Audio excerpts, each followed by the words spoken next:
Halo teman-teman, selamat datang di channel One Piecepedia dan kita akan ngebahas chapter 1015 ya. Nah, bagi kalian yang belum follow akun TikTok kita, silahkan gabung di situ ya. Silahkan follow @OnePiecepedia karena di situ kita ngebahas One Piece tiap hari ya. Tiap hari itu bisa sampai 2 ataupun 3 atau bahkan 4 gitu ya. Nah, ini kebetulan untuk di channel YouTube itu karena untuk ngebahas yang agak banyak ya, agak lama. Karena kan kalau di TikTok kan durasinya paling 1 menit sampai 3 menit gitu ya. Nah, kalau yang nggak cukup, kita bahasnya di YouTube aja ya. Jadi ini kita akan ngebahas chapter 1015. Tapi mungkin aku nggak akan nampilin gambar-gambarnya ya. Mungkin nggak akan nampilin gambar-gambarnya. Kenapa? Takutnya aku pernah nge-review manga One Piece dan itu kena copyright ya, kena copyright strike ya, bukan copyright claim tapi strike, Pak. Jadi di YouTube itu ada 3 peringatan ya.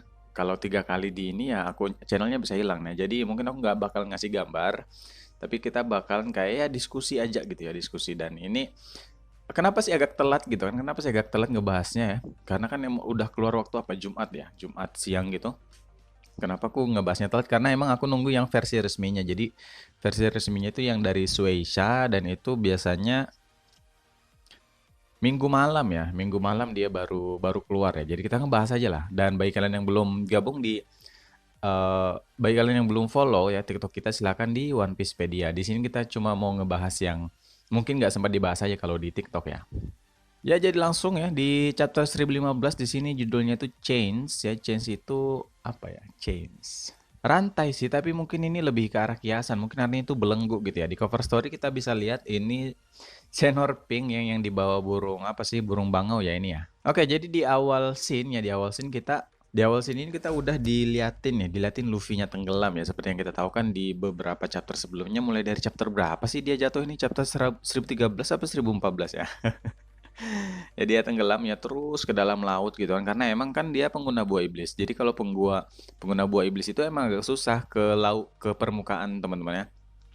Ada pernah scene di mana Luffy itu berenang ke permukaan, tapi itu gimana ya? Mungkin dia berpegangan pada dayungnya ya. Itu waktu di Enies Lobby ya, waktu di Enies Lobby itu, Pak. Panel selanjutnya ini adalah pertempuran antara Chopper melawan Queen ya. Di sini kita lihat Queen ini aneh banget. Jadi untuk pertama kali ini baru aku perhatikan bahwa Queen itu ternyata memanipulasi tubuh Zoannya gitu loh. Berarti memang ya, memang kalau Berarti memang ada beberapa hal di mana manusia itu bisa memodifikasi bentuk Zoan karena mengingat Queen ini merupakan apa ya? Dia itu kan suka atik-atik ya, bukan suka atik-atik, suka otak-atik gitu ya. Jadi dan Queen ini juga kenal sama Judge. Jadi kemungkinan memang dia tuh punya otak yang pintar gitu kan. Jadi untuk memanipulasi bentuk Zoan bentuk tubuh dari Zoannya gitu loh. Ini seperti yang kita lihat ya. Nanti kalian lihat lah ya, atau kalian sudah lihat mungkin kan itu, mungkin kalian penasaran kok bisa gitu ya. Lehernya bisa kayak panjang-panjang begitu. Bahkan kan di chapter sebelumnya kan dia bisa ngeluarin meriam dari lidahnya gitu loh. Jadi emang dia memodifikasi bentuk tubuhnya gitu loh. Di sini Chopper udah kena mental ya. Benar nggak sih kau kalah katanya. Dan ini juga banyak beberapa anggota seperti Ming dan Samurai itu yang udah kena mental lah istilahnya kayak gitu ya. Udah mulai bertanya-tanya ini ada nggak sih gitu loh. Untungnya kalau masih harus bertarung gitu kan.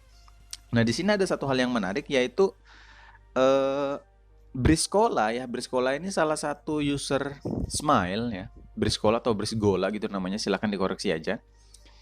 Dia adalah pengguna Smile di mana tangannya itu tumbuh gorila gitu ya. Tapi seperti yang aku lihat di sini itu kok dia menghajar samurai gitu kan.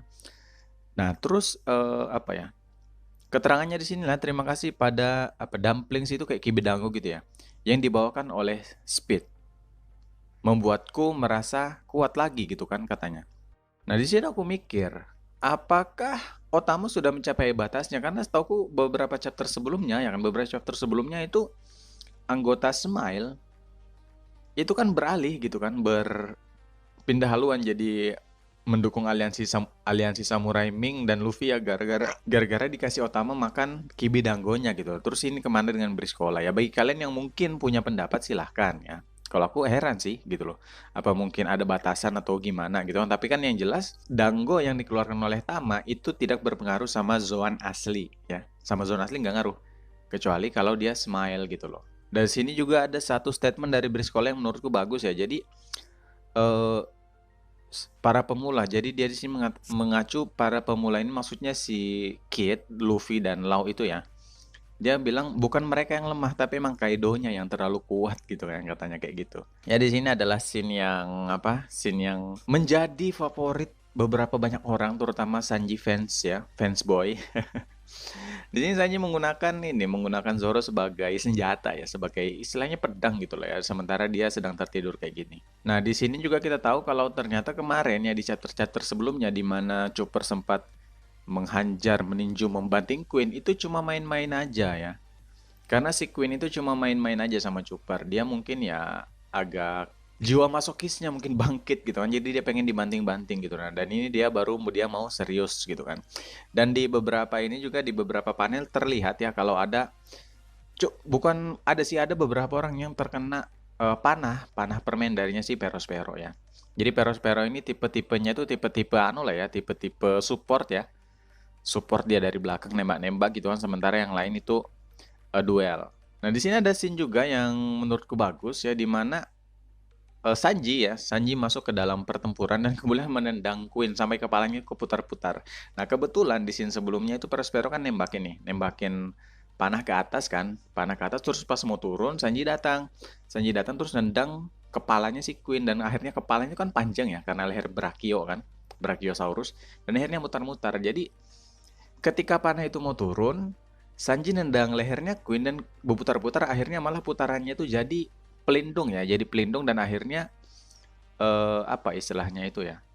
Akhirnya itu panahnya itu kehalang sama putaran lehernya Queen gitu loh. Jadi ya begitulah ya. Ini dikasih 2 page loh ya, dikasih 2 page. Ini aku nunggu ini gimana nanti di kartunnya, ini kayaknya bagus banget ini ya. Bahkan ya, selain putaran leher Queen itu yang menjadi pelindung dari serangan Perospero ya, putaran itu bahkan menghantam Perospero sendiri gitu loh. Gak tahu, tapi ya pasti nggak mungkin pingsan lah dia ya, sekali tendang kayak gitu kan. Sekali kena hantam, mungkin dia bakal bangkit lagi dan mungkin nanti bakal ngelawan Nekomamushi. Mungkin ya. Karena emang Nekomamushi kan sedang lagi OTW ke arah Perospero ya. Ya, jadi di sini ya sempat memuji ini, Sanji sempat memuji Chopper, dan ini vibes-nya itu vibes Enies Lobby banget ya waktu dia nyelamatin siapa sih, nyelamatin Usopp ya, nyelamatin Usopp dari Jabra gitu ya. Dan sini juga dia bilang kalau cepat urus ya si orang ini, maksudnya si Zoro ya.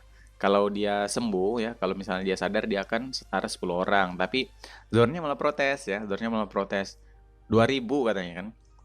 Ini merujuk pada scene di mana Luffy mengatakan bahwa Sanji setara kekuatan 1.000 orang itu waktu di Zou. Kemudian Zoro menambahkan ya, kalau aku sih setara 2.000 orang, katanya kayak gitu ya. Akhirnya di sini kita bisa lihat ya, mungkin nanti kita akan lihat pertandingan atau pertarungan antara Sanji versus Queen. Dan ya, beberapa kali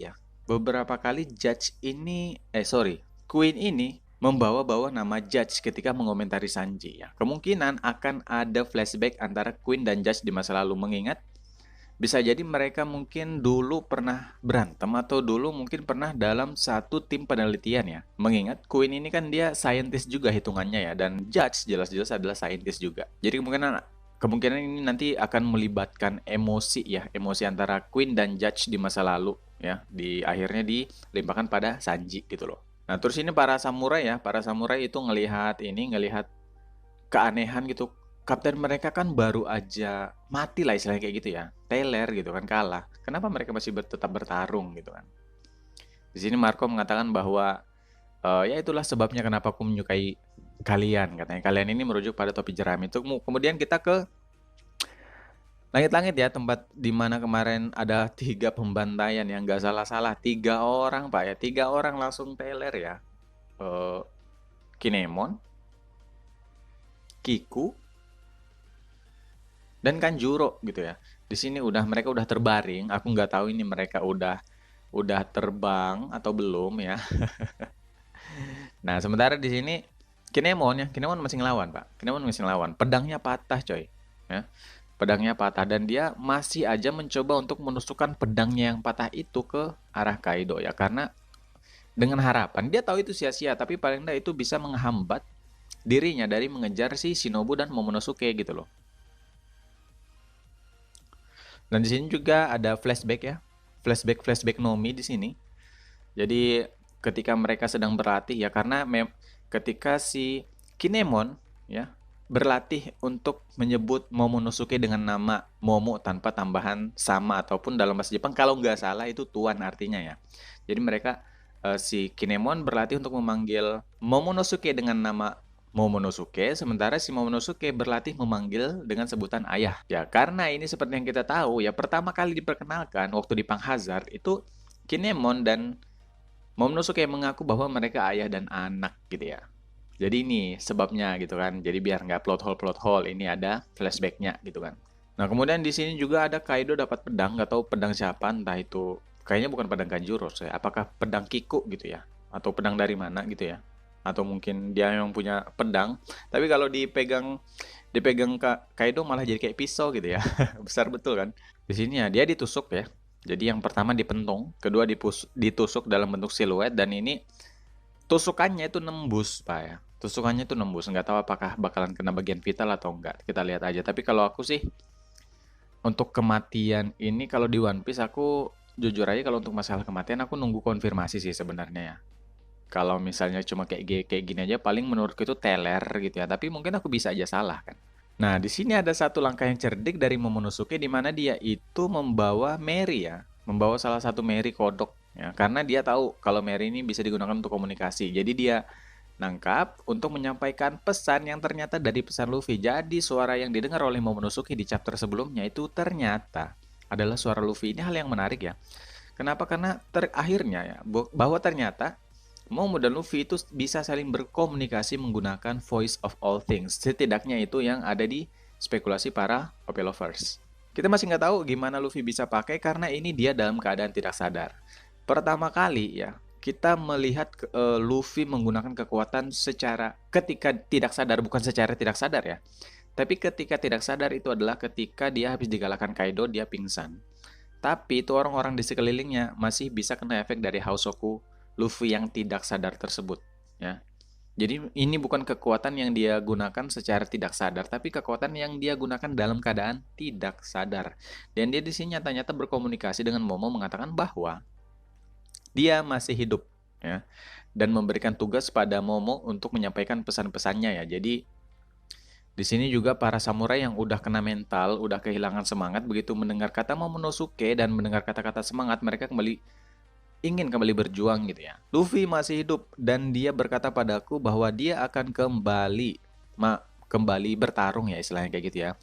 Di sini juga ada beberapa scene dari Hyogoro gitu ya, dan si topi belah ya. Topi belah ya itu ya. Bukan kepala belah. Kalau kepala belah Foxy kan.